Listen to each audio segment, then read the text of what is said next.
Welcome to GSSI's Mentoring Returning Volunteers module. Thank you for your interest in this important topic. My name is Margaret Dennis, and I am the Director of Volunteer Resources for GSSI. In this module, we will review what mentoring is and why it is important, what makes a good mentor, and how we are implementing this program here in GSSI. GSSI's mentoring program for returning volunteers is all about welcoming them to a new year, providing ongoing support and feedback.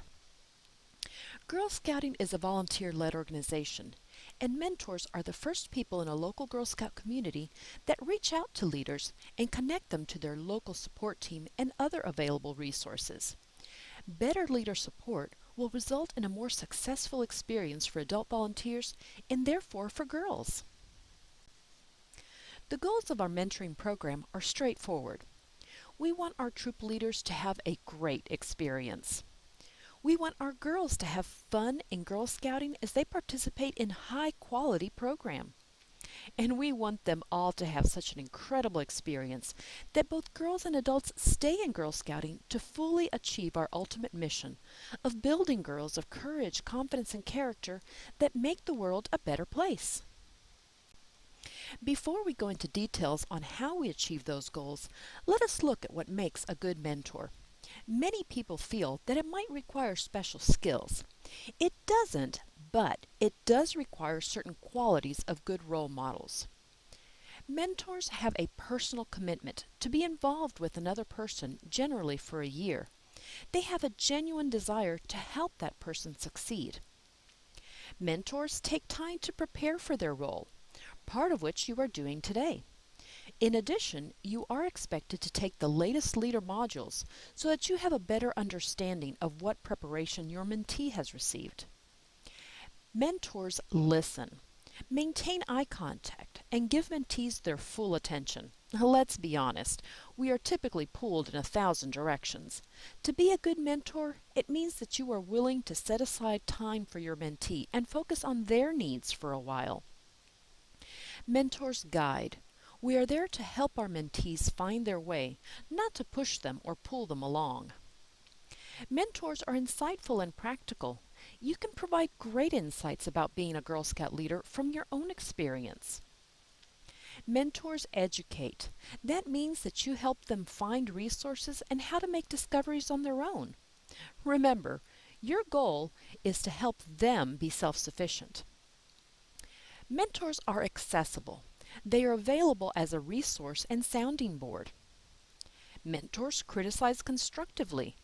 When necessary, you might point out areas that need improvement, always focusing on behavior, never character. Mentors are supportive.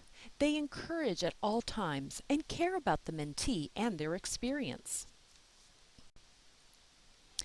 Just as you are a resource to troop leaders, you also have a support team, both at the local volunteer level as well as with council staff. You will be working with all of us to better serve the troop volunteers and therefore the girls.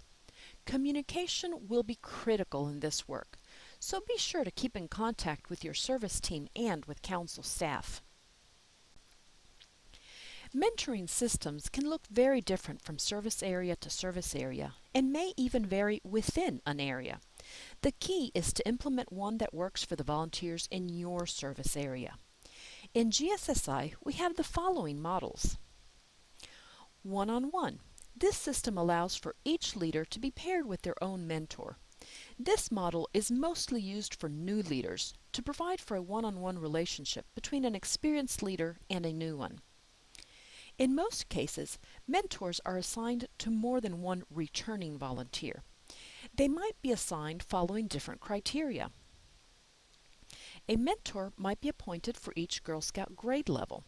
This allows the mentor to support a group of leaders at the same grade level and helps to connect the leaders of that grade level to support one another and share ideas. So, for example, you might have one mentor for all the Daisy Troop leaders, but a different one for the Brownies. Some areas may prefer to function with one mentor at each school. Mentors could work with leaders to have troop meetings on the same night, so they could provide support to each other.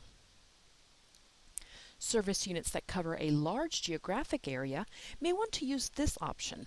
This system appoints mentors to leaders in their neighborhood or geographical area to make sure they have support right in their backyard. Now that we have discussed some of the general concepts of a successful mentoring program, and you know how you fit in with the overall organizational structure in GSSI, let's dive into how we are going to put our program. The Returning Volunteer Mentor Program can be visualized as a cycle, and we'll look at each one of those steps individually. But before you begin, make sure you are up to date on all the latest information and resources. As the mentor, you want to set a good example of being prepared. Be sure to take the online modules so that you will know what the leaders are reviewing. The GSSI modules are updated annually, so there may be new resources you didn't know about. Be sure to feel comfortable with the material presented. Contact me if you have any questions. It is strongly suggested that mentors work with the rest of the service team to determine the need for regularly scheduled meetings of area volunteers and set up an initial volunteer meeting. Once a volunteer has been reappointed as a troop leader by council staff, you will be provided with your mentee's information. Your first duty upon receiving your mentee's information is to contact them and welcome them to another term as a GSSI volunteer. That welcome can be in one or more of several ways. It might be an email, a phone call, or a handwritten note. However you choose to do it, time is of the essence. You should make contact with your mentee within 2 days of receiving their information. When you contact them, you will want to share which is the best way to contact you, encourage them to sign up and read Council e-newsletters, and participate in updated online mentoring and training. You will also need to let them know about the local kickoff meeting. Be sure to share information with your area service team. After your first contact and welcome, you will want to touch base with them within the first month, possibly at a general kickoff meeting of volunteers in your area, or one-on-one if there are no meetings scheduled. The goals of this first meeting are to establish a relationship with your mentees and to encourage networking among the volunteers in your area, to review leader duties, ensure that everyone is ready for the year, and review resources and update troop logistics. It is also recommended, but not required, that you have a laptop or computer to access the internet for the meeting. This is a great opportunity to show the leaders some of the resources and where to find things. At the beginning of a leader's term, it is important to review that they are meeting all the requirements so they are prepared for a successful year with their group of girls. They will need to ensure that they are registered for the current year. Many times, leaders take care of registering the girls and forget to renew their own membership. In addition, mentors should verify that all leadership teams are receiving the council newsletter. Anyone who is not receiving it should go to the council website and click on the link to receive email updates. A new learning resource this year is an online module specifically designed for returning troop leaders. All leaders are encouraged to view this module to refresh their knowledge. You will also want to discuss whatever model your local service team decided to follow for volunteer meetings and communications this year. As you will have read in the newsletter, the all-council team kickoff meeting this year will be in late September, and we hope that all volunteers will be able to join us for this exciting gathering. At either this initial meeting or soon thereafter, you will want to review troop logistics with the troop leaders. I suggest creating a table of all troops you are mentoring. Have troop leaders let you know when and where they meet, and if they are welcoming new girl members. This is also a great opportunity to remind troop leaders that all O1s have access to online troop management, which has exciting new enhancements this fall. Leaders should also evaluate if changes are needed for their bank accounts. If changes are needed, they should contact Emily Bolenbaugh at the council office. In any case, they should fill out a checking account information form to notify Council of current signers and account numbers. By now, probably a month has passed and the troops are up and running.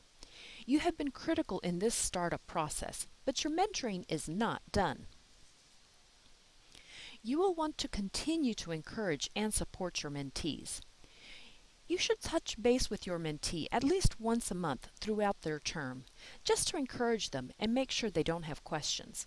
These contacts can be through email, in person, handwritten notes, phone, whatever's most convenient.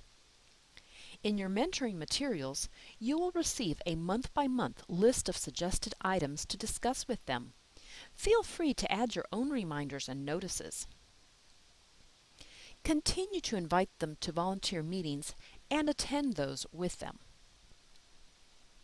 Towards the end of their term as troop leader, the Council will ask you to assist in their year-end assessment.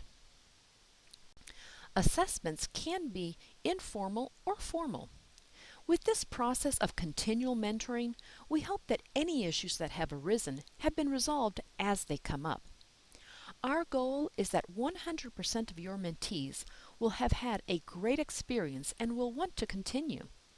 Your recommendation of those leaders will be a large consideration on whether they will be reappointed to that position for another term or if another volunteer role is a better fit. Remember, you are not mentoring the volunteers by yourself, nor are you taking the place of the service team. You are helping the returning volunteers continue to grow and have a great experience. A few last tips and reminders about your role as a mentor to troop leaders. First, you have been appointed as a mentor because the Council and your staff and peers believe in you. You have proven to be a good role model for others, and we know that you are committed to helping other volunteers have a great experience in Girl Scouting. We know you will be a friend and a mentor to the leaders. Be encouraging. Make sure you don't make the leader feel bad if all the suggested items for a certain month are not met. Simply help make plans to accomplish those goals. Contact the leader to remind them of the date, time, and location of local volunteer meetings. Make sure that all leaders are being included and have the opportunity to network with others. Even if they are not first-time leaders, they may not know everyone, so be sure to introduce them to others. Help your leaders learn new ideas. Be helpful, but don't do the job for them. They will feel inadequate if you take over all the things that confuse or intimidate them. Instead, help them find where they should be looking for answers. Know your limits. If you don't have the answer, help find it together. If a real problem arises, be sure to contact your service team or staff member if needed. Express an interest in how things are going, but don't check up on them in a way that might make them feel you don't trust them. Establish a pattern to check in with them. Don't wait for them to call and ask for help or clarifications, since they may not realize they need help until you ask. Your role as mentor to returning volunteers is critical, and we truly appreciate your commitment and dedication. If you have any questions about the mentoring program, contact your local service team or me at the Council office. And thank you for all you do for Girl Scouting.